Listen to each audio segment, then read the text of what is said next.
Prezado senador Fabiano Contarato, nossos senadores aqui, primeiro dar as boas-vindas também ao senador Prisco Bezerra, que está se juntando a nós. Seja muito bem-vindo pelo estado do Ceará, jovem aqui, já presente, já nos encontramos em algumas das sessões, que tenha um frutuoso tempo aqui conosco no Senado. Seja muito bem-vindo, Prisco. Saudar ao nosso governador ilustre Jaime Campos, ao nosso capitão Stevenson, né, que está sempre aqui firme conosco. E quero me solidarizar com Vossa Excelência na questão das enchentes, dos prejuízos que o Espírito Santo teve, em especial as minhas Minas Gerais. Nesse mês de janeiro, em Belo Horizonte, tivemos uma chuva que, sinceramente, dessa intensidade nunca vi, nós nunca tivemos um registro, pelo menos recente.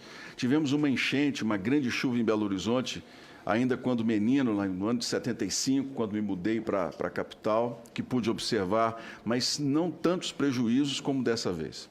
A preocupação dos moradores, principalmente das áreas atingidas, e a chuva não escolheu vítimas dessa vez. Nós tivemos várias regiões de Belo Horizonte, todas elas tomadas pela água e pelo prejuízo.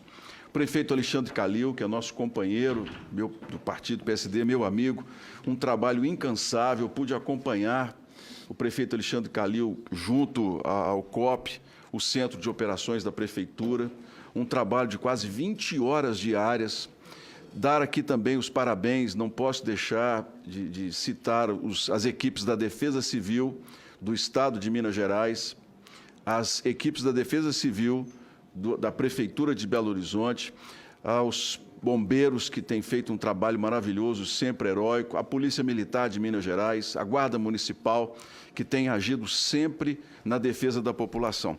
Mas os prejuízos, a chuva, nos deve fazer, antes de tudo, levar a uma reflexão sobre exatamente o que nós podemos aprender com todos esses fatos que se repetem a cada ano. Eu tenho, senador Fabiano Contarato, um posicionamento muito particular, que sempre até divergia de meus colegas jornalistas, de que chuva não é castigo. Chuva é coisa boa, chuva é bênção. O que nós temos que fazer, e que Vossa Senhoria, Vossa Excelência colocou com muita clareza, nós temos que conviver bem com ela e respeitá-la. Há até um poema muito interessante sobre o rio, que o rio apenas quer passar. É só o que ele quer. E nós é quem estamos obstruindo o caminho, cometendo erro após erro e, principalmente, não sabendo lidar com as questões corretas sobre lixo, sobre a questão de resíduos sólidos e, principalmente, políticas públicas de prevenção. Esse tem sido o grande problema nosso no Brasil. Nós aqui, infelizmente, nós damos muita atenção ao luto, mas muito pouco mesmo de trabalho pela vida, para evitarmos as tragédias acontecerem. E o senhor veja bem, há um ano nós estávamos aqui trabalhando sobre Brumadinho, 270 pessoas que morreram, que poderiam estar vivas, poderiam estar aí conosco hoje, pais, mães, filhos, e cujas famílias até hoje não tiveram uma resposta definitiva da Justiça. Um ano depois é que os indiciamentos começam a ser feitos dentro do nosso trabalho aqui, até da CPI de Brumadinho. Agora, mais a chuva, quase 60 mortos, pessoas que poderiam estar presentes, poderiam estar aqui se nós tivéssemos, ao longo da história brasileira, entendido claramente o que é um fenômeno natural, mas o que é a nossa escolha em permitir o crescimento das cidades, em planejar a ocupação do solo. Eu vejo lá, me estendendo aqui um pouco mais, as regiões mais atingidas, região íngreme, topografia complicada para essas questões de água, e muito asfalto. Para onde que essa água vai? Se nós não temos áreas de permeabilização, se nós não temos mais áreas preservadas dentro dos centros urbanos restritos a parques ou pequenas áreas, se nós não temos canteiros ecológicos, como é a proposta, essa água pede apenas passagem. E ela não aceita que nós a impeçamos, ela vai passar, de uma maneira ou de outra. É o que está acontecendo. Então, que esses prejuízos, essas vidas que o senhor citou, as vidas dos mineiros, que elas não sejam em vão, que, a partir de agora, os governantes tenham responsabilidade, que nós tenhamos sempre a prevenção como nosso primeiro ponto. E, com satisfação, eu sou relator desse projeto, que é um projeto muito importante em ampliar no plano diretor de cada município as áreas de preservação e principalmente as áreas de proteção para a questão de enchentes. E aqui peço autorização já de Vossa Excelência, dos senadores, para caminharmos para a análise e assim andaremos de uma forma mais rápida e vou explicando à medida em que nós fomos trabalhando aqui o texto. Compete à Comissão de Meio Ambiente, nos termos do artigo 102F, inciso 4 do Regimento Interno do Senado Federal, opinar sobre matérias atinentes à conservação e ao gerenciamento do uso do solo e dos recursos hídricos, no tocante ao meio ambiente e ao desenvolvimento sustentável. Com relação ao mérito, o PLC número 16 de 2016 vem em resposta aos deslizamentos de terra na região serrana do Rio de Janeiro em 2011, com o objetivo de reforçar o plano diretor municipal, especialmente na prevenção de deslizamento de terra, inundação e eventos similares. O texto do PLC frisa que é necessário um plano específico de drenagem urbana e exige que a área máxima impermeabilizável seja especificada. Observem, senhores, de 2011, nós estamos falando em quase 10 anos para analisar pequenas medidas que podem ajudar a salvar vidas. Todavia, a proposição em exame foi apresentada em 2011, antes da edição da Lei 12.608, muito importante, por sinal, de 10 de abril de 2012, que institui a Política Nacional de Proteção e Defesa Civil e dá outras providências. Por isso, alguns dos dispositivos do projeto já foram contemplados nas alterações feitas ao Estatuto da Cidade pela Lei nº 12.608, de 2012. A diferença fundamental é que o projeto em exame pretende incluir novos critérios a serem observados pelos planos diretores de municípios de todo o país, enquanto as alterações promovidas pela Lei nº 12.608, de 2012, aplicam-se a municípios inscritos no Cadastro Nacional de Municípios com áreas suscetíveis à ocorrência de deslizamentos de grande impacto, inundações bruscas ou processos geológicos ou hidrológicos correlatos. Em vista da grande variabilidade climática, geográfica e demográfica dos municípios brasileiros, julgamos que a PNP-DEC foi mais acertada ao criar conjunto de regras para a prevenção de desastres aplicáveis ao conjunto específico de municípios inscritos no cadastro. Isso porque os itens adicionados aos planos diretores não podem ter aplicação em certos municípios, como, por exemplo, exigência de estudos sobre deslizamento de terra em municípios de topografia plana, ou estudos sobre inundação em municípios do semiárido com pouca impermeabilização do solo. Assim, verificamos que alguns dispositivos do PLC inovam e poderiam ser aproveitados no artigo 42 do Estatuto da Cidade, em especial se considerarmos que são necessárias medidas para mitigar os efeitos do aquecimento global, que alterarão substancialmente os padrões de pluviosidade. Outros, contudo, são redundantes ou muito específicos para constarem em lei. Analisaremos aqui a seguir cada um deles. O artigo 2º do PLC acrescenta uma série de incisos ao artigo 42 da Lei 10.257, de 2001. O artigo 42, incisos 3 e 4, na forma do PLC número 16 de 2016, propõe diretrizes para o sistema de drenagem urbana e de áreas verdes urbanas, temas já contemplados pelo artigo 42A, incisos 4º, 6º da Lei número 10.257 de 2001. São disposições que pretendem limitar a impermeabilização para que haja infiltração suficiente de água nos lotes urbanos e que se evite o escoamento superficial da água, grande causador de enchentes. Todavia, convém manter essas alterações no artigo 42 para estender essas medidas para todos os municípios. O artigo 42, inciso 5º, na forma do PLC, obriga que o plano diretor contenha diretrizes para calçadas ecológicas ou soluções técnicas equivalentes, ou seja, tecnologias que elevam a infiltração da água no solo. A nosso ver, a ideia meritória deveria ser aplicável a todos os municípios, não apenas para reduzir a incidência de enchentes, como para promover a conservação da biodiversidade. O artigo 42, inciso 6º, na forma do PLC, trata de diretrizes para a regularização fundiária de assentamentos urbanos irregulares. A Lei nº 12.608, de 2012, introduziu esse texto idêntico no artigo 42A, inciso 5º, e dispositivo similar no artigo 42B, inciso 5º, do Estatuto da Cidade, para municípios inscritos no referido cadastro ou em processo de expansão do perímetro urbano, respectivamente. Fora desses casos, existe a possibilidade de inovar ao exigir que o plano diretor de todos os municípios tratem da regularização fundiária de assentamentos urbanos irregulares, uma vez que esse tema não foi tratado no Estatuto da Cidade, embora esteja detalhadamente regulado na Lei 13.465, de 11 de julho de 2007. Aqui faço um parêntese.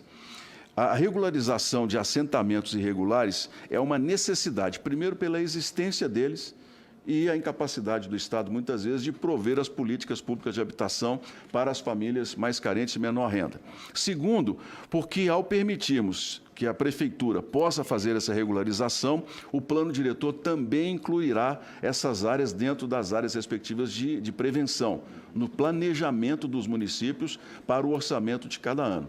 Hoje nós temos, inclusive, acordos, termos de ajustamento de conduta em que loteamentos, por exemplo, que não são regulamentados, regulares, eles não podem receber, por exemplo, determinados serviços básicos do poder público por não serem exatamente regularizados. A lei agora permite que a Prefeitura faça essa regularização de uma forma mais apta, exige que o planejamento urbano passe a contemplar também essas regiões, o que considero um avanço dentro do Estatuto da Cidade. O artigo 42, inciso 7º, na forma do PLC, propõe que o plano diretor incorpore diretrizes para planos de contingência em relação às áreas de risco. O plano de contingência é um instrumento de defesa civil utilizado em casos de emergência e estabelece conjunto de ações e responsáveis para que as operações em defesa civil obtenham êxito. A nosso ver, o plano de contingência é um instrumento bastante dinâmico, em constante evolução, de acordo com as mudanças institucionais, procedimentais e tecnológicas percebidas. Assim, um plano diretor que contenha diretrizes sobre planos de contingência, com o passar do tempo, pode engessar o desenvolvimento de novos planos, bem como manter os planos correntes defasados ou impertinentes. Por isso, recomendamos o não acolhimento desse dispositivo. Explicando aos senhores senadores, a estratégia é a proteção, a incorporação de novos planejamentos para o futuro. O plano de contingência é um plano de táticas. Como nós vamos atender as populações em caso de risco? Então, na lei, se nós colocarmos os planos de contingência como foi proposto, nós poderemos fazer com que eles se tornem defasados, uma vez que a tecnologia muda, as próprias polícias militares, Defesa Civil e bombeiros fazem uma atualização constante do atendimento à população, tem mostrado um bom trabalho profissional em todo o país. O artigo 42, inciso 8º, na forma do PLC, acrescenta normas de operacionalização do plano diretor. Novamente, entendemos que o plano diretor deve ter um caráter mais estratégico, mais programático e menos executivo. Não se deve descer a minúcia de critérios de implementação, pois vários governos hão de observá-lo. Devemos lembrar que o plano diretor, nos termos do artigo 182, parágrafo 1º da Constituição Federal, é aprovado pela Câmara Municipal, isto é, sua elaboração e modificação dependem do moroso processo legislativo. As mudanças tecnológicas, procedimentais e institucionais, entretanto, ocorrem em velocidade muito superior e não deveriam ser tolhidas por normas de operacionalização específicas. Artigo 42, parágrafo 1º, na forma do PLC, dispõe que o conteúdo do plano diretor deve ser compatível com os planos de recursos hídricos. Disposição idêntica é a do artigo 42A, parágrafo 2º do Estatuto da Cidade, adicionado pela Lei 12.608, de 2012. Ademais, o artigo 31 da Lei 9.433, de 8 de janeiro de 97, já determina que esses planos deverão ser integrados. Portanto, entendemos que trata-se de uma redundância, sugerimos retirar o dispositivo do projeto. Com relação ao artigo 42, parágrafo 2º e artigo 52, inciso 9º, na forma do PLC, aconselhamos que os dispositivos não sejam acolhidos. Eles firmam um prazo de 2 anos a partir da publicação da lei resultante do projeto para que o plano diretor incorpore o novo conteúdo proposto sob pena de responsabilidade do prefeito por improbidade administrativa. Nós julgamos ser desarrazoado o dispositivo por 2 motivos. A Lei 10.257 de 2001 já define prazo de 5 anos para os municípios suscetíveis a desastre incorporarem ao plano diretor as disposições específicas, ou seja, já há um prazo definido em lei. E a aprovação do plano diretor depende também da aprovação pela Câmara Municipal. Por isso, não há como responsabilizar o prefeito caso o órgão não aprecie o plano diretor no prazo estabelecido como foi proposto. O artigo 3º do PLC acrescenta, no parágrafo 9º, ao artigo 19 da Lei nº 11.445, de 2007, para exigir que haja plano específico para drenagem e manejo de águas pluviais urbanas nos casos de localidades de especial risco de enchentes, deslizamentos de terra ou eventos similares. Sugerimos acolher e emendar o dispositivo, fazendo menção ao artigo 42A da Lei 10.257, de 2001, para que esse plano específico seja exigido apenas no universo do cadastro de municípios suscetíveis. Dessa forma, cria-se uma padronização de regras mais protetivas nos casos em que houver exposição a causas naturais que as justifiquem. Ou seja, não cabe uma lei que possa criar normas para todos os municípios brasileiros, uma vez que regiões, por exemplo, como o Nordeste, tem uma variação pluvial e geológica muito diferente de demais regiões. Isso seria um ônus para as prefeituras de forma desnecessária. Sendo assim, propomos a aprovação da proposição com a supressão dos dispositivos já estatuídos na Lei 2.608, de 2012, com o não acolhimento dos instrumentos críticos relacionados acima e com a reorganização dos dispositivos meritórios por meio da emenda substitutiva. Nosso voto. Diante do exposto, votamos pela aprovação do projeto de lei da Câmara número 16, de 2016, na forma do seguinte substitutivo. Projeto de lei da Câmara número 16, 2016, altera as leis número 10.257, de 10 de julho de 2001 e 11.445, de 5 de janeiro de 2007, para assegurar medidas de prevenção de enchentes, deslizamentos de terra e eventos similares. O Congresso Nacional decreta, artigo 1º, esta lei altera as leis número 10.257, de 10 de julho de 2001, que regulamenta os artigos 182 e 183 da Constituição Federal, estabelece diretrizes gerais da política urbana e dá outras providências. Lei número 11.445, de 5 de janeiro de 2007, que estabelece diretrizes nacionais para o saneamento básico, para assegurar medidas de prevenção de enchentes, deslizamentos de terra e eventos similares. Artigo 2º, o caput do artigo 42 da Lei número 10.257, de 10 de julho de 2001, passa a vigorar acrescido dos seguintes incisos. Artigo 42, 4º. Diretrizes para o sistema de drenagem urbana, incluindo o limite máximo de impermeabilização dos terrenos, conforme cada área da cidade. 5º, diretrizes para o sistema de áreas verdes urbanas, inclusive quanto à sua contribuição para a redução da impermeabilização das cidades. 6º, diretrizes para a implantação de calçadas ecológicas ou soluções técnicas equivalentes. 7º, diretrizes para a regularização fundiária de assentamentos urbanos irregulares, se houver, observadas a lei número 11.977, 7 de julho de 2009, e demais normas federais e estaduais pertinentes e previsão de áreas para habitação de interesse social por meio da demarcação de zonas especiais de interesse social e de outros instrumentos de política urbana, onde o uso habitacional for permitido. Artigo 3º. O artigo 19 da Lei nº 11.445, de 5 de janeiro de 2007, passa a vigorar acrescido do seguinte parágrafo 9º. Artigo 19, parágrafo 9º. Nas localidades caracterizadas como de especial risco de enchentes, deslizamentos de terra ou eventos similares pelos órgãos que integram, na forma da Lei nº 12.608, de 10 de abril de 2012, o Sistema Nacional de Proteção e Defesa Civil exigir-se-á, no universo do cadastro de municípios suscetíveis à elaboração de plano específico para a drenagem e manejo de águas pluviais urbanas, assegurada a compatibilidade com o plano diretor requerido pelo parágrafo 1º do artigo 182 da Constituição Federal. Artigo 4º, essa lei entra em vigor na data de sua publicação. Artigo 5º, ficam revogados os incisos 5 e 6 do caput do artigo 42A da Lei nº 10.257, de 10 de julho de 2001.